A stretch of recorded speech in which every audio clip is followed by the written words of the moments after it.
Je vais commencer par la décision intervenue ce 26 juin 2025 à Arusha, où la Cour africaine des droits de l'homme et des peuples s'est déclarée compétente pour connaître de la requête de la République démocratique du Congo, et par la même occasion, elle a déclaré la requête de la RDC recevable, nonobstant la panoplie des exceptions, des moyens que le Rwanda de Paul Kagame avait soulevé pour que la Cour se déclare incompétente et que la requête de la RDC soit déclarée irrecevable.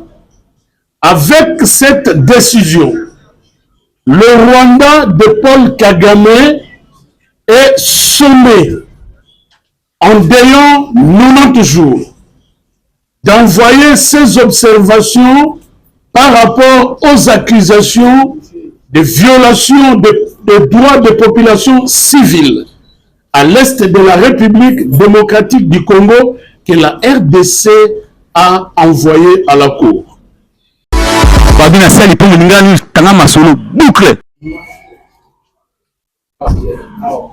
Monsieur le ministre d'État d'intérim, ministre de la Justice et Contentieux international, mesdames et messieurs membres du cabinet, mesdames et messieurs de la presse de presse, votre Excellence.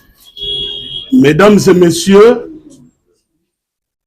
aujourd'hui, nous allons parler des résultats du leadership éclairé, avisé de son Excellence, Monsieur le Président de la République, Félix Antoine Tshisekedi Tshilombo, dans les secteurs du contentieux international et de sa vision matérialisée par son Excellence, Madame la Première ministre, chef du gouvernement, Judith Suminwa Tuluka.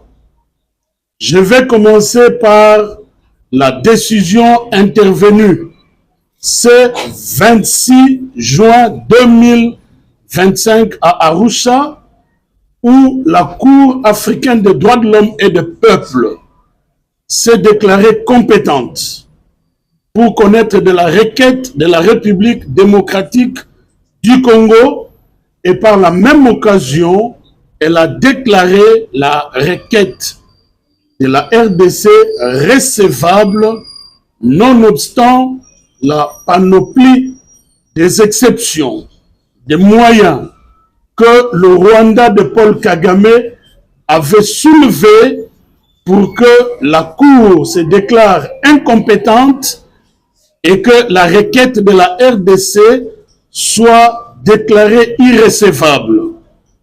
Avec cette décision, le Rwanda de Paul Kagame est sommé, en délai 90 jours, d'envoyer ses observations par rapport aux accusations de violation des droits des populations civiles à l'est de la République démocratique du Congo que la RDC a envoyé à la Cour. Si le Rwanda envoie ses observations, la République démocratique du Congo aura 45 jours pour répliquer, et alors s'ensuivra la décision finale quant au fond que la Cour va rendre.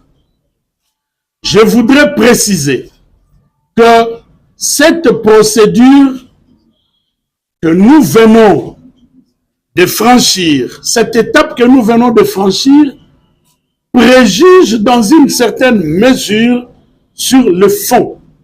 C'est-à-dire que si la requête de la République démocratique du Congo n'avait pas avancé de faits avérés, si ces faits ne pouvaient pas être connus par la Cour, cette requête allait être rejetée.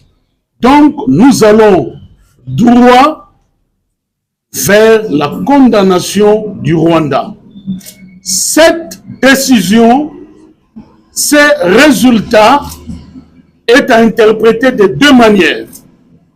Sur le plan national, c'est une première victoire judiciaire de la République démocratique du Congo grâce au génie, à l'ingéniosité de son Excellence, Monsieur le Président de la République, chef de l'État, magistrat suprême, Félix Antoine Tshisekedi Tshilombo.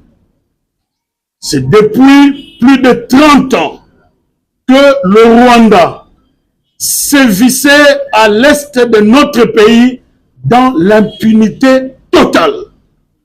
Il y fallut donc qu'un homme arrive. Et c'est le président Félix avec son gouvernement conduit par son Excellence Madame Judith Suminwa Tuluka. Sur le plan international, c'est une première devant la Cour de justice, la Cour africaine des droits de l'homme et des peuples, parce que ça traduit maintenant la confiance que les États peuvent faire à leurs institutions, le cas échéant, la Cour africaine des droits de l'homme et des peuples. Chers compatriotes, mesdames et messieurs, je voudrais, parce qu'il s'agit de résultats, ajouter que cette victoire judiciaire s'inscrit dans la liste de nombreuses victoires déjà engrangées dont je vais vous parler en quelques mots. Il y a quelques mois, je vous disais que grâce au président Félix, il y a des procès réels qui sont ouverts contre le Rwanda de Paul Kagame. Et ce, devant la Cour de justice de l'EAC, devant la Cour pénale internationale, où les enquêtes et les jugements se font en accord entre le bureau du procureur et les chambres, donc les juges. En même temps, je voudrais souligner que depuis maintenant 1 an, ici, mention spéciale pour le gouvernement de son Excellence Judith Suminwa. Depuis 1 an, la République démocratique du Congo n'a pas fait l'objet des condamnations auxquelles nous avions l'habitude de la part de fonds vautours. 1 an donc que les procédures qui faisaient perdre beaucoup d'argent à la République démocratique du Congo sont paralysées. Je termine cette adresse en vous indiquant que maintenant que nous parlons des résultats, dans les jours qui viennent, nous reviendrons encore pour vous parler des autres résultats qui sont en voie d'être communiqués. Si le Rwanda envoie ses observations, la République démocratique du Congo aura 45 jours pour répliquer et alors s'ensuivra la décision finale quant au fond que la Cour va rendre. Je voudrais préciser que cette procédure que nous venons de franchir, cette étape que nous venons de franchir, préjuge dans une certaine mesure sur le fond.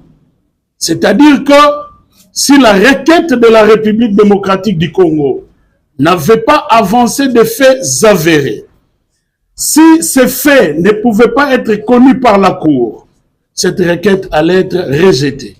Donc, nous allons droit vers la condamnation du Rwanda. Cette décision, ces résultats, est à interpréter de deux manières.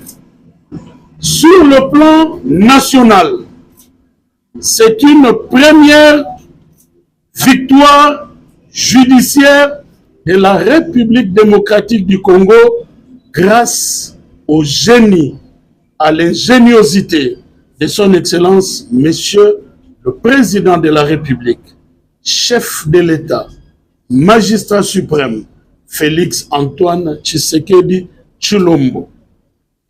C'est depuis plus de 30 ans que le Rwanda sévissait à l'est de notre pays dans l'impunité totale.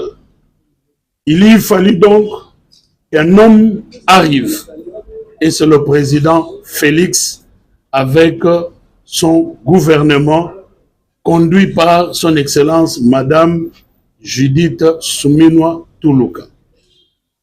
Sur le plan international, c'est une première devant la Cour de justice, la Cour africaine des droits de l'homme et des peuples, parce que ça traduit maintenant la confiance que les États peuvent faire à leurs institutions, le cas échéant, la Cour africaine des droits de l'homme et des peuples. Chers compatriotes, mesdames et messieurs, je voudrais, parce qu'il s'agit de résultats, ajouter que cette victoire judiciaire s'inscrit dans la liste de nombreuses victoires déjà engrangées dont je vais vous parler en quelques mots.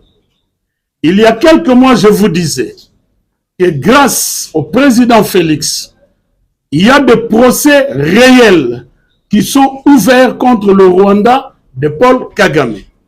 Et ce, devant la Cour de justice de l'EAC, devant la Cour pénale internationale, où les enquêtes et les jugements se font en accord entre le bureau du procureur et les chambres, donc les juges. En même temps, je voudrais souligner que depuis maintenant 1 an, ici, mention spéciale pour le gouvernement de son Excellence Judith Suminwa.